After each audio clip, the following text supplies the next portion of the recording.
Kayo ba ay naghanap ng mga trabaho opportunities sa Canada? Sana po ito ating video ay mapanood ninyo upang kayo magkaroon ng mga ideya at ito po ay 50 katrabador ang kinakailangan.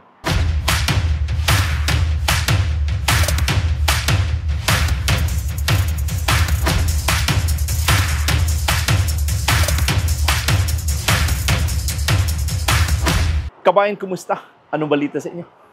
So guys, meron tayong magandang opportunity na naman dito sa ating channel. At again, sinasabi ko sa inyo lagi na sana ay mapanood ninyo buo itong ating video dahil napakagandang opportunity ito sa may mga sapat na qualification sa pag-apply sa Canada.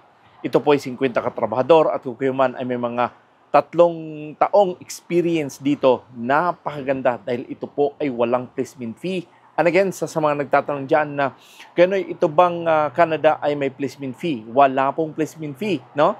Ang lahat ng proseso dito ay si employer or process na yan ni agency, no? Dahil dito nga sa Canada, wala kayong babayaran dyan sa Labor Market Impact Assessment, LMIA, dahil ang employer ang magpo-provide niyan.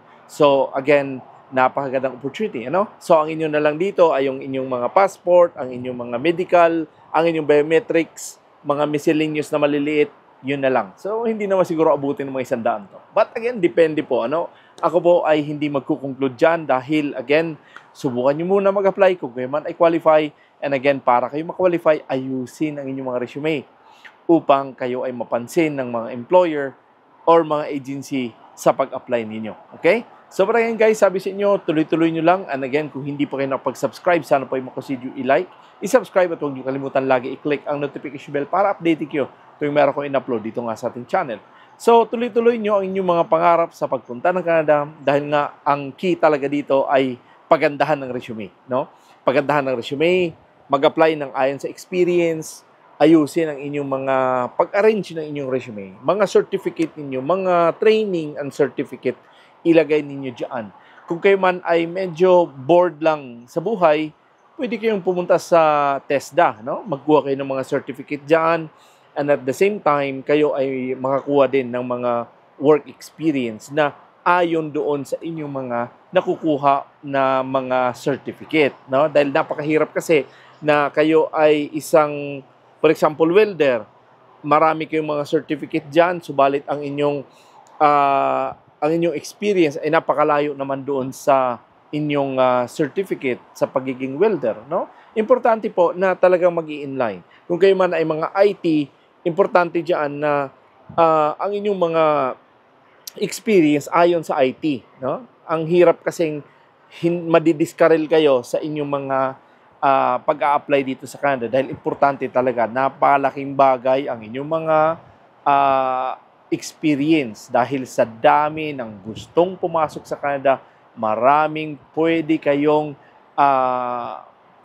talagang kompetensya, no? Dami kayong kakompetensya sa pag-apply sa mga trabaho. Kahit kayo ay mag-apply sa job bank, sa Indeed, or sa Saskatchewan Jobs, so anumang website yan, importante kayo competitive. Sinasabi ko sa inyo lagi yan na kayo ay competitive lagi, ayusin ang inyong mga resume, wag balahura, wag take your time paggawa ng resume. Kung hindi pa talaga ganun kaganda ang inyong resume, dali lang, medyo hanap-hanap tayo na maayos. Kasi sa daming gusto pumasok sa Canada, no? And again, wag nyo sayangin itong mga opportunity na meron sa Canada dahil talagang napakaganda. I've been in Canada for 20 years na wala akong masabi. Kayo naman dito, gusto ko kayo na naman dito mamayagpag kayo sa Canada dahil ako, okay na ako.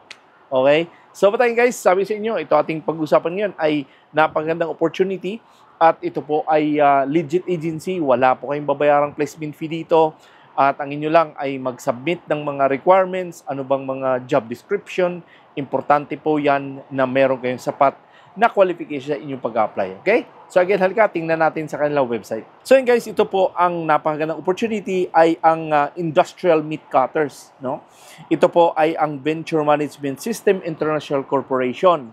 Ito po ay a minimum of 3 years work experience. At ito po ang kanilang salary, $16.45 to $16.46 per hour. And again, ito po ay nasa Nipawa sa Manitoba. At ito po ay babae o lalaki o anumang kasarian ninyo, basta qualify kayo dito, subukan nyo. Kung kayo man ay mga 18 years old and above, subukan din nyo kasi talagang yun ang kanilang age bracket dyan. So, ito po ay matatapos itong August 29. So, again, may time pa kayo upang ayusin ang inyong mga requirements, ayusin ang inyong resume kung kayo man ay mag-apply dito. Subalit guys, ito po ang importante. Kung mayroon kayong sapat na job description na kagaya nito, pwede nyo kopyahin at ilagay niyo sa inyong resume. Okay? So again, ito po yung job description nila. So, split and scribe carcasses into small portion to facilitate handling. Cut bones from standard cut of meat such as chunk, ham, loin, plated, round, and chunks to prepare meat to packing and marketing using knife and meat hook. Insert the knife in the meat around the bone to separate meat, fat, tissues, and defects. Weight carcasses into move into cooler, follow food safety requirements. So again, kung ano man ang mga ginagawa nyo bilang isang meat cutter, no?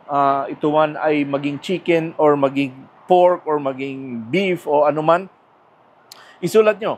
Importante dito sa inyong job description, isulat niyo yung inyong mga ano bang klaseng meat ang inyong mga ginagawa. Okay? So, importante po yan na kayo po yung naglalagay ng chicken, anong klaseng meat yung ginagay nyo, chicken, pork, beef, or kayo man ay may mga lamb or goat o ano pa man dyan, ilagay nyo lang dyan. Okay?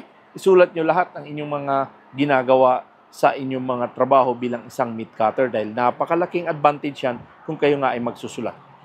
So, ito po ang kanilang job requirements. A minimum of 3 years work experience is required. Candidate must be at least a high school graduate. Nako, napakaganda nito. Should have at least a minimum of 3 years continuous and verifiable experience as a meat cutter, deboner, slaughter without gaps. Ang ibig sabihin yan, ang inyong experience ay meron kayong 3 taon na continuous ang inyong employment. Hindi po pwedeng 1 year kayo dito sa meat cutting, tapos nag-housekeeping kayo, tapos bumalik ulit kayo sa meat cutting or doon sa meat slaughter. So, importante dyan na mayroon kayong 3 years continuous ang inyong work experience. Must have a valid IELTS certificate. General training lang to. Talagang napakaganda. Dahil I think 4 lang yata, pwede na dito. So, again, must have an SSS online account. Must be able to provide employment certificate and other employment verification documents. Company ID, payslip, contract, etc. So again, magtatanong tayo kung bakit ba to hinihingi ng mga agency upang ma-verify ni agency na kayo ay talagang nagtatrabaho dito ng sapat na experience para lang ma-verify ni agency na kayo talaga ay nagtatrabaho dito sa kumpanya na to. Okay? TESDA NC2 in slaughter operations for a multi-time or a full-time slaughter. Must be willing to travel to Manila for a trade test or an interview. Okay? So again, kung kayo man ay mga taga-probinsya, tayo mga taga-Visayas, taga-Mindanao, o saan man kayo sulok ng mundo, saan man kayo sulok sa Pilipinas, pwede kayong pumunta sa Maynila upang kayo ay ma-interview or talagang magkaroon ng yung parang presentation siguro para ma-test kung kayo ba ay talagang mayroong sapat na skills sa pag-deboning. Okay? And again guys, ito po ang principal employer ay ang My Life Food LP. At again, ito po ay nasa Nipawa sa Manitoba. At ito po ay walang placement fee na trabaho. And again, puntahan nyo sa Parañaque City, Metro Manila, ang kanilang opisina. Ito ngang Venture Management System International Corporation. So, ayun. So, ayun guys, sinasabi sa inyo na dito, sinasabi sa inyo na ayusin ang inyong paggawa ng inyong resume. Isulat nyo lahat ng inyong mga ginagawa. Isulat nyo dyan yung mga skills nyo sa meat cut, sa cold storage kayo or ano man. Importante na meron kayong magandang sinusulat sa inyong resume upang ito nga si agency ay walang lusot kundi kayo ay tatanggapin, no? And again, itong isang napakagandang advice sa inyo. Kung kayo man ay gustong pumunta ng Canada, magkuha na kayo ng IELTS test ngayon pa lang So kagaya nito, 50 ka trabahador ang pinapa-apply. So kung yung 50 na yan ay 5 sa kanila ay walang IELTS.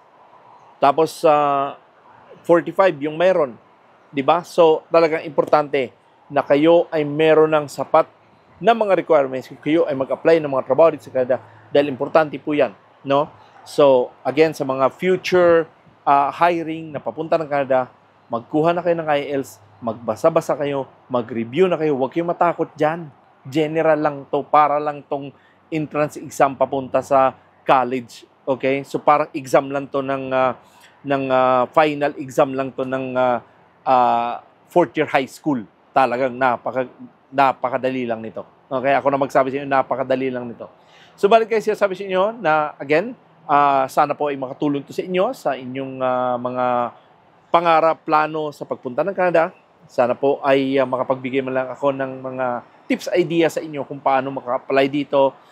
Subukan nyo, ayusin nyo inyong mga resume. Siya sabi sa inyo, kahit saan kayo pwede mag-apply, ayusin ang inyong resume.